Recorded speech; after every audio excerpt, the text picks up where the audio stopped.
The dinner was hosted at Estella, the kind of restaurant where the menus are leather-bound and the butter comes in curls. They'd rented the private room.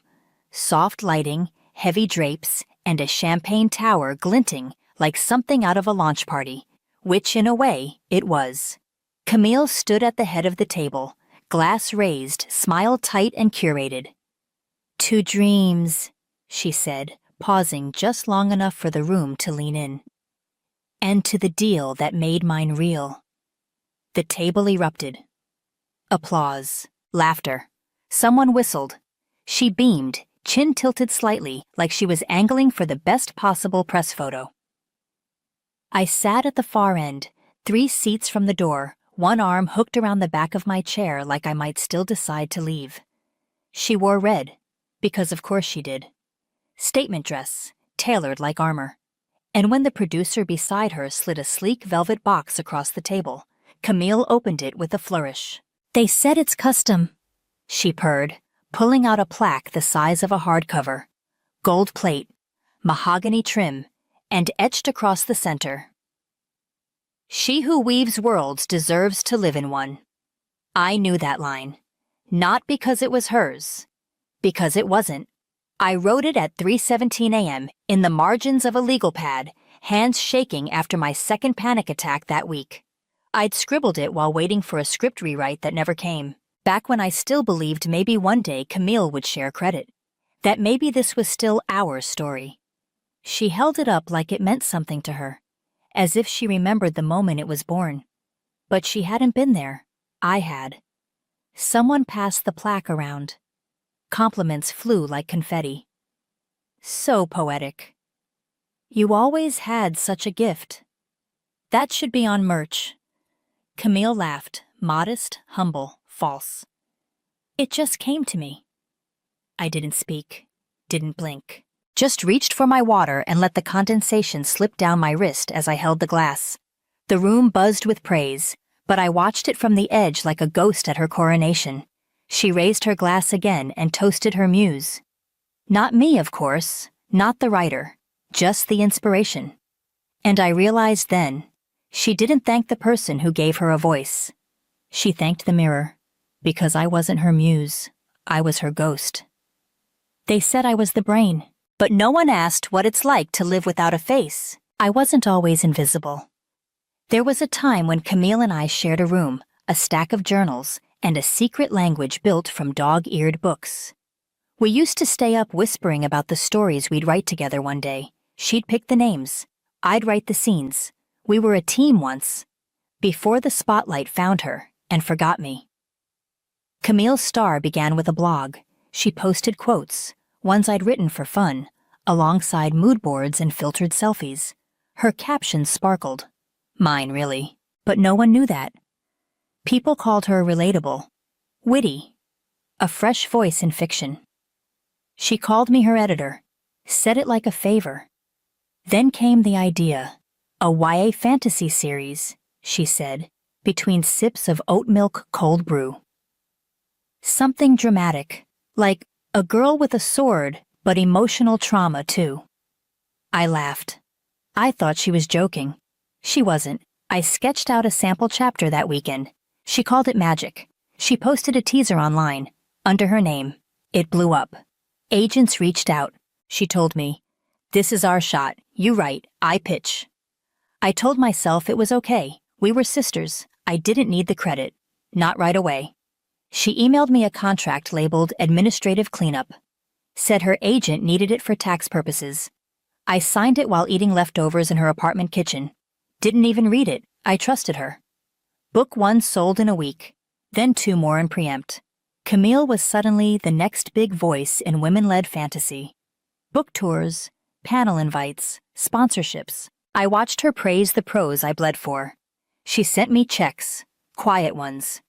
Just enough to keep me in freelance work and therapy. Mom called her the visionary.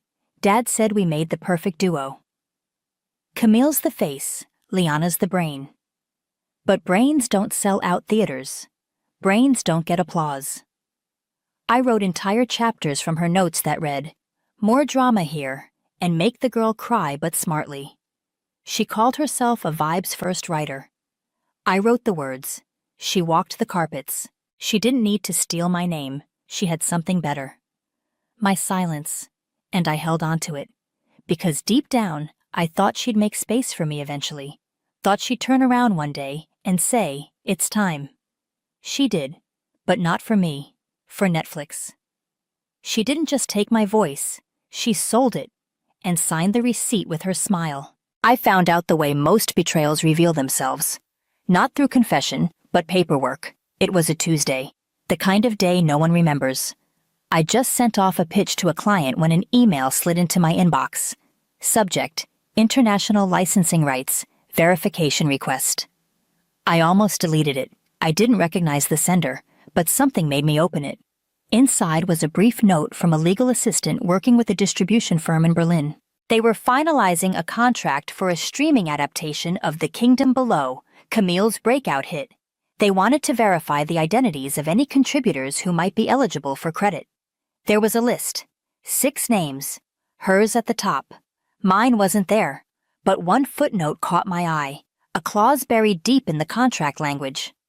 All adaptation, translation, and merchandising rights secured under the 2020 agreement, with sole-named author Camille Hart. I sat perfectly still. Letty. That was the year Camille flew to LA for meetings. The year she asked me to pause book 4, to let things breathe. She said she needed space. Said she was figuring out the next phase. She'd already figured it out. She just didn't want me in it. I opened my old documents, scrolled through a dozen dusty folders. Then I found it. The contract I signed in her kitchen. "Administrative cleanup," she'd said. I opened it slowly like it might explode, and it did. Paragraph 4. Subsection B. I had signed over everything, not just royalties, not just credit, everything. Film rights, translation, spin-offs, even the right to deny my own involvement. I was a ghost by law, an unperson in the world I created. I should have cried, should have called her. But all I could do was sit there and stare, not just at the words, but what they meant. That while I was fixing commas and softening dialogue, Camille had been meeting with studios. Agents, foreign reps. She wasn't building a career. She was erasing the only other name in the room. She didn't forget me. She planned around me, and she won. A week later, I watched the teaser drop online. A Netflix banner, a moody voiceover, scenes I had imagined in silence now rendered in cinematic gold. Story by Camille Hart. Nothing else. My phone lit up with texts from people I hadn't heard from in years. "You must be so proud of your sister." "She's such a visionary." "Crazy how far she's come, right?" No one knew. Because no one was supposed to. And then, quietly, my name showed up where it wasn't meant to. A metadata tag. Some intern had uploaded a licensing file to the wrong public drive. My pseudonym was still attached to the original outline from 4 years ago. That's how the lawyer found me. That's how the credits nearly cracked. But Camille's team moved fast. The file vanished within hours. My inbox was flooded with clarifications. A new NDA appeared. Attached was a friendly note. "For your continued discretion and loyalty, we're offering an increased advisory fee." Advisory. Like I'd been watching, not writing. I didn't respond. I didn't sign. Instead, I opened a blank document, typed one sentence. She wrote the contract. I wrote the story. I sat back in my chair, hands still shaking, and understood something I had never said aloud. She didn't just take my voice. She packaged it, sold it, and smiled for the cameras while I stayed silent. But not anymore. She wrote the contract. I wrote the future. I didn't threaten her. Didn't leak receipts. Didn't post threads about ghostwriting or betrayal. Instead, I made a quiet decision. I would become undeniable. The night after I saw my words on a Netflix teaser, I registered a new domain. LM. Hart. Initials only, no social links, no past. just a clean slate with one blinking cursor. I wrote every day for 3 months. Not fantasy this time, but fiction with edges. Sisters who lie, women who vanish, protagonists who don't forgive. I didn't show the manuscript to anyone, didn't workshop, didn't announce. I submitted it under a pen name I'd been holding close for years. One I never used, one Camille didn't know. A boutique publisher picked it up in 6 days. The editor's note said, "Your voice is so sharp, it slices without blood." That was the moment I knew I didn't need Camille's stage. I had my own spotlight now. And it burned cleaner. They scheduled the release 2 weeks before the Kingdom Below premiere. Perfect timing. Not revenge, just rhythm. I didn't tell anyone, not even my parents. Let Camille have her moment, the press cycle, the photo ops, the red carpet shot with the caption, "From blogger to blockbuster." I watched quietly, let her have the microphones, until the New York Lit Guild reached out. "We're doing a panel on emerging voices. Would L.M. Hart be willing to speak?" I said yes. The panel was live-streamed, low-key but intimate. 6 chairs, a carpeted stage, paper name placards. I wore black, no branding, no makeup, just a plain name tag and the truth under my tongue. The moderator introduced me as the breakout author behind Daughters of Dust, a novel critics are calling the next big voice in literary realism. The word voice lingered. I talked about process, about silence, about writing stories that don't need applause. And then, during Q&A, someone in the crowd asked casually, "Was Daughters of Dust inspired by anything personal?" I smiled. Every word. No drama, no call-outs, just presence.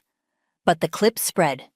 Within days, online readers started comparing sentence structure, phrase patterns, dialogue quirks. One Twitter thread read, "It's wild how Daughters of Dust sounds more like Kingdom Below than Kingdom Below does." That's when the questions started. Not from me, from readers. And then came the critic.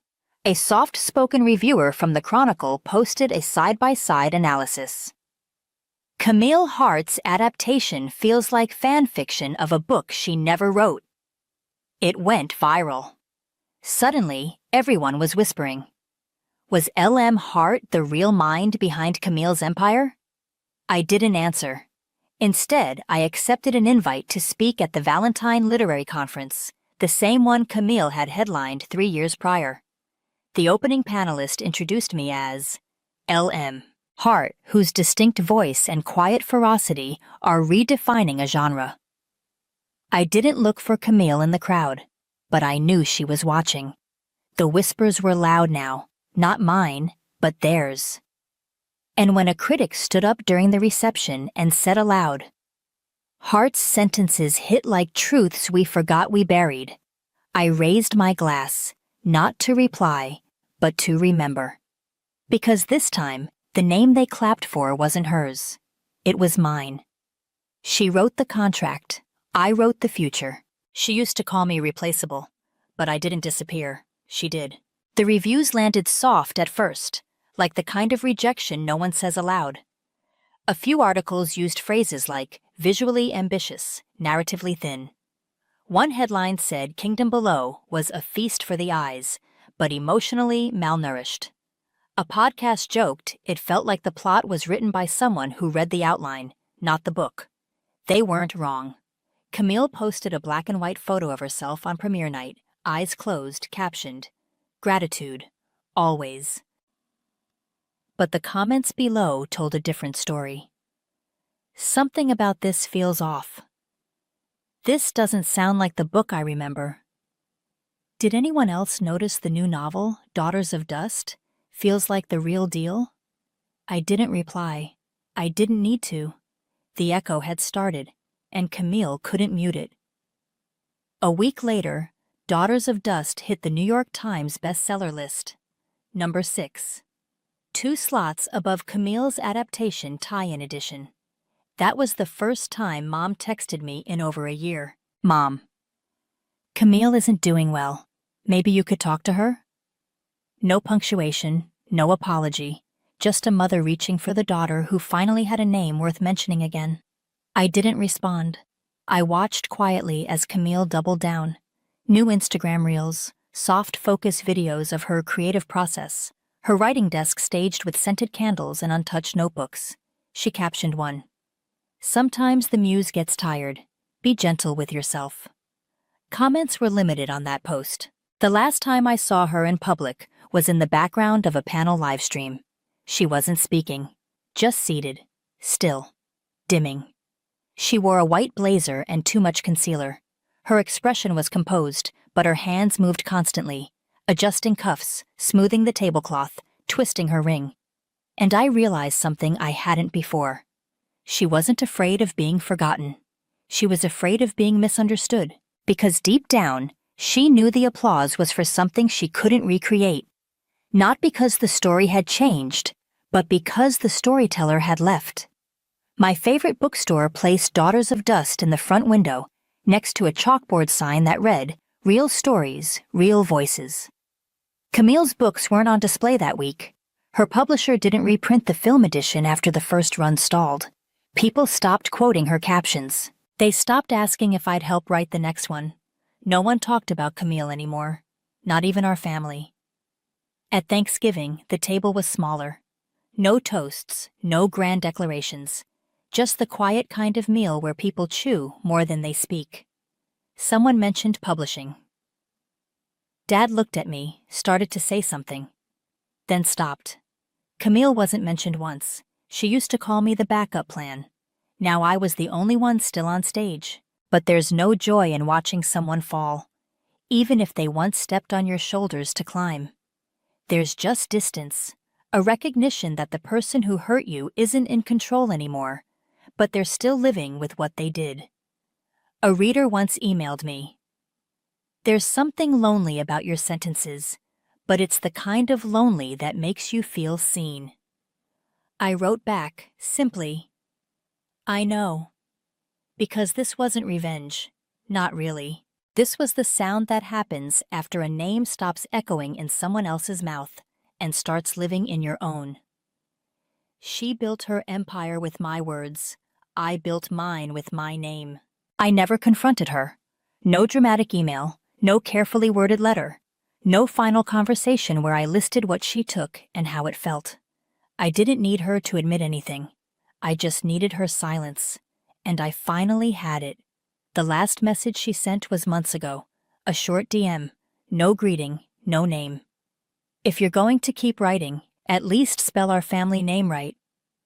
I didn't answer. Just blocked the account and kept typing.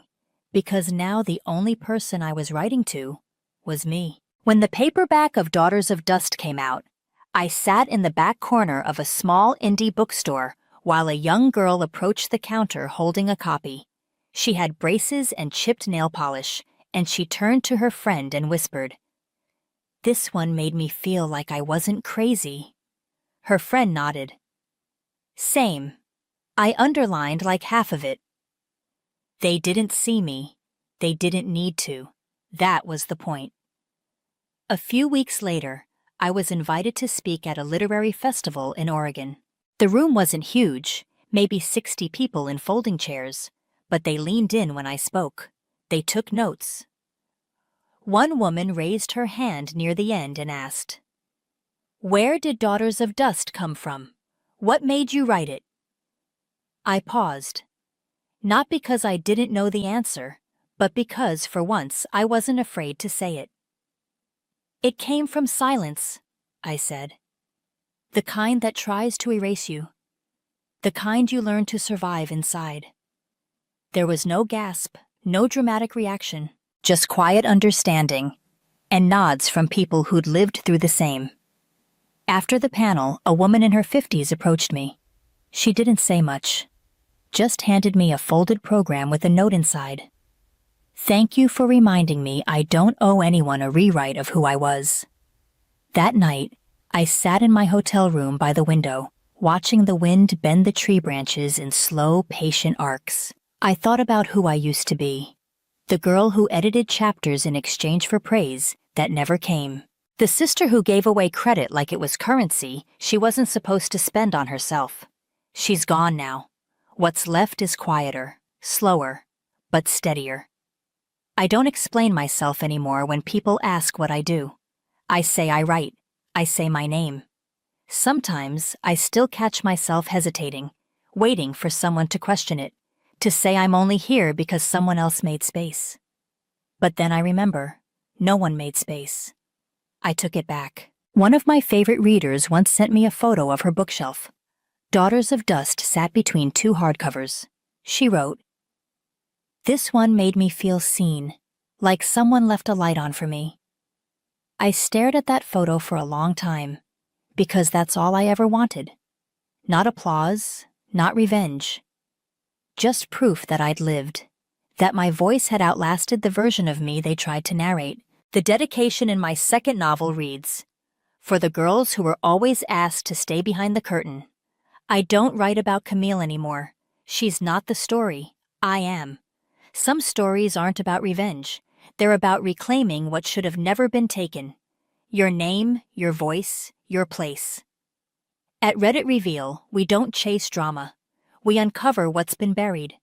Truth, identity, quiet power. Because not everyone needs forgiveness. Some just need the silence to end. Have you ever had to take your story back? Share it in the comments. Your voice might be the one someone else needs to hear today.